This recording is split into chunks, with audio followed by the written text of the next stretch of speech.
out by bugs or animals, one of the two, I'm not quite sure. So I'm gonna just go ahead and harvest this one now before we don't have a cabbage. So let's see here. It's a sad cabbage.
Alright, so life on the farm includes fixing stuff, lots of stuff, more often than not. So we have to go out and troubleshoot the chicken tractor.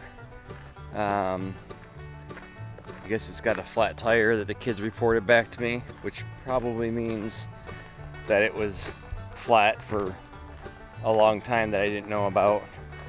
And now it's to the point of where it's going to require some who knows what to be taken care of on it. So anyway, it's always good to have the things to fix the things, but then you got to fix the things that you have.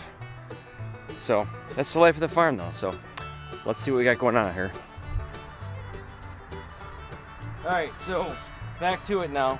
It's only like an hour and a half later. We had some farm friends stop by, and that takes precedence as people. So I got the trusty tire iron, and we're gonna go take a look at this here tire.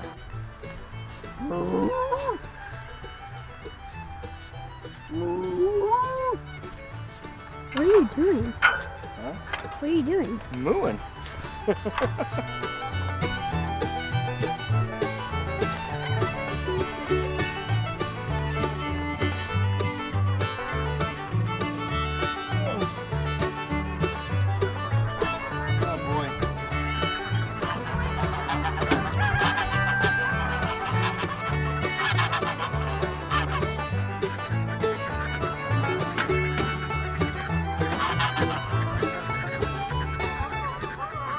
Do we trust this thing?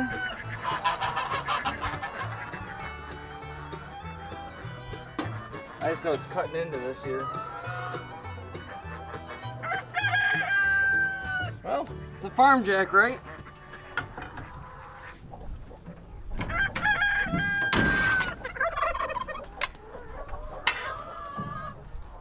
Extra ventilation.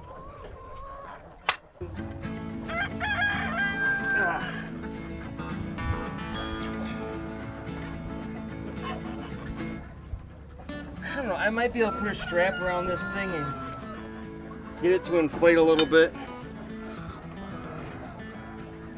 So we have to go back and get the compressor filled up on the golf cart. And we'll get a ratchet strap and put it around there and crank it down and see if it can't get enough of a seal to fill it up.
I can get it. I can do it all myself, no big deal. I got it. I got it. I got it, William. How heavy is that thing? Dad, how heavy is that? I got it, William. Don't worry. I'll get it all by myself.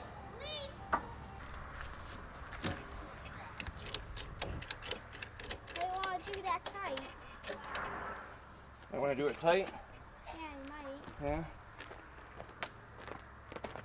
Daddy, you might want to put it on the bone, huh?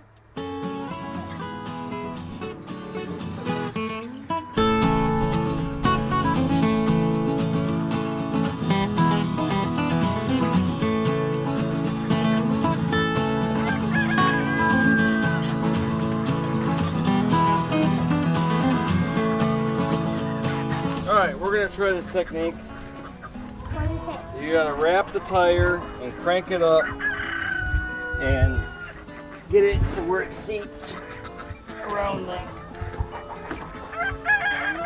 tire here. Like goes up and out. Around all the chicken poop.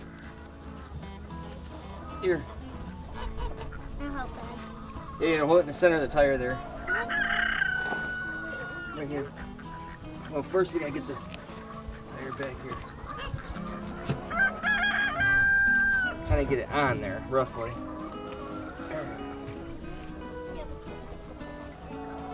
Alright. Hook it together.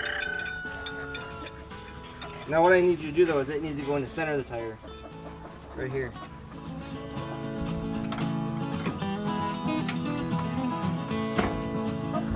Hold on. Nope.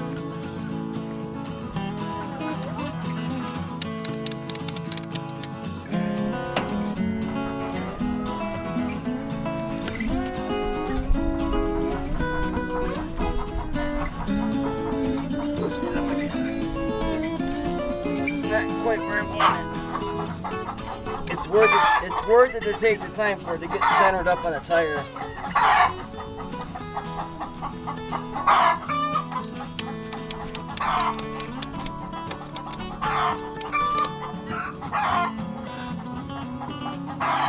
All right. How do you know if it's leaking? You can hear it.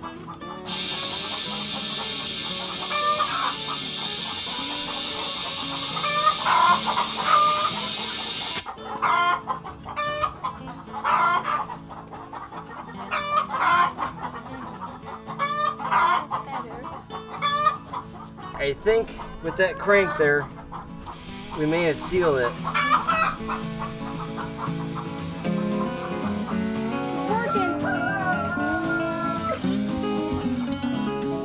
Let's see if I can loosen this now.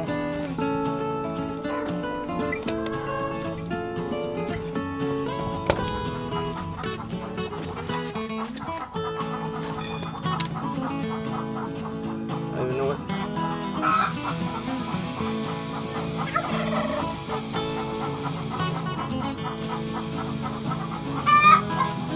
30 psi.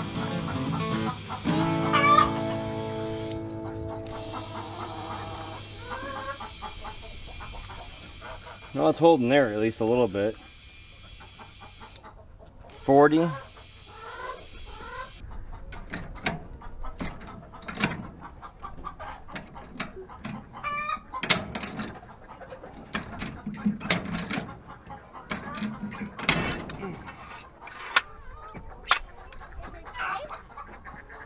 It seems like it's holding there for right now until we put some Fix-It Flat or green goop or I don't know, something like that in there.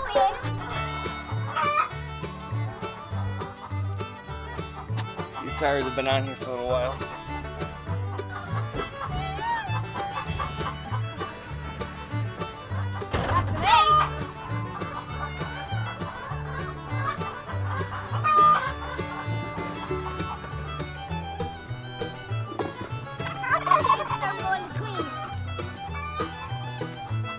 There's a couple right there. Hey! go step on the fence real quick so I can get out of here. No, Don't let them fall. don't let them fall, okay. I'll manage the eggs, the compressor, and the golf cart. We'll get through this. All right, so the old farmer trick worked.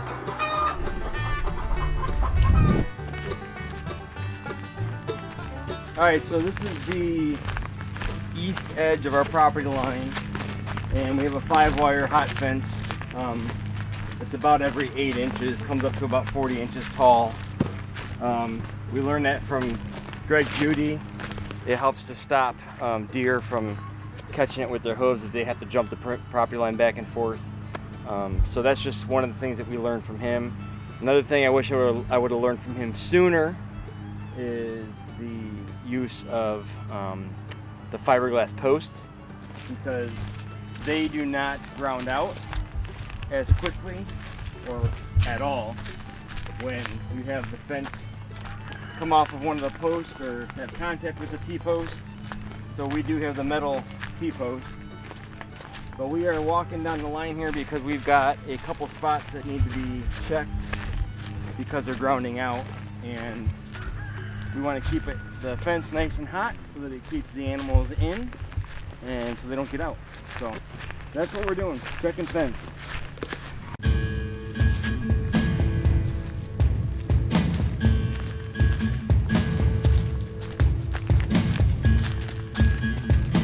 So during the summertime, we mow the outside line of it here, and then once in a while we'll jump on the inside and just keep it cleared up. But keeping the hot wire fence energized all the time helps with weed control as well. If you look back here, the green weeds grow up, and then when they make contact, before they become woody and stemmy, they die off and they break off, they die off. So if you keep your fence hot all the time with a good hot energizer and grounding system, it helps to reduce the amount of weed growth pushing against them.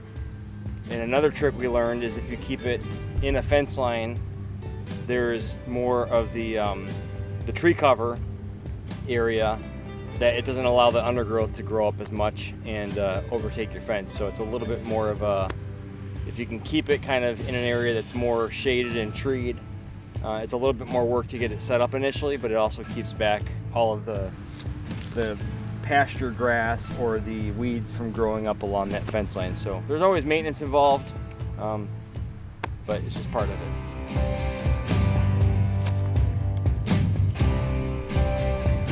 So this is another thing that we learned. These are all learning through mistakes, right?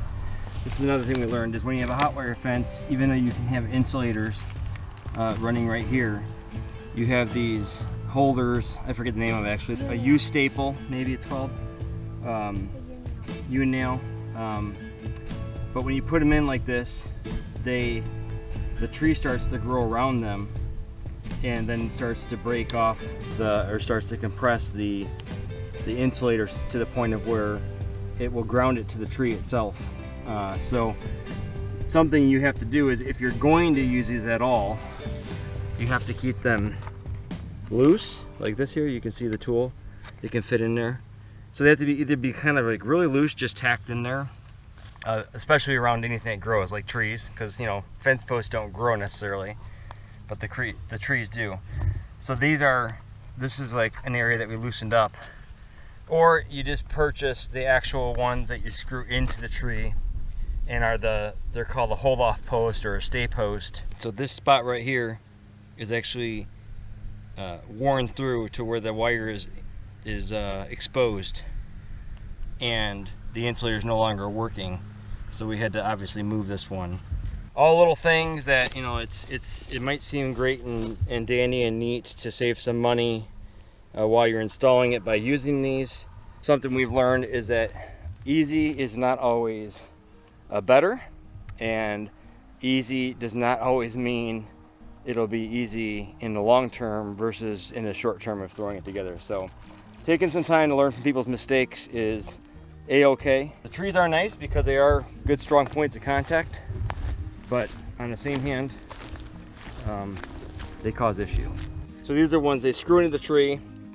They allow the wire to flex in here and to move a little bit, but they're all insulated with a little screw-in post that goes off the tree. So, but you can see even here down low, the deer do catch them, and they do snap and need to be maintained. So it's all part of the doing your walk once in a while and double checking things.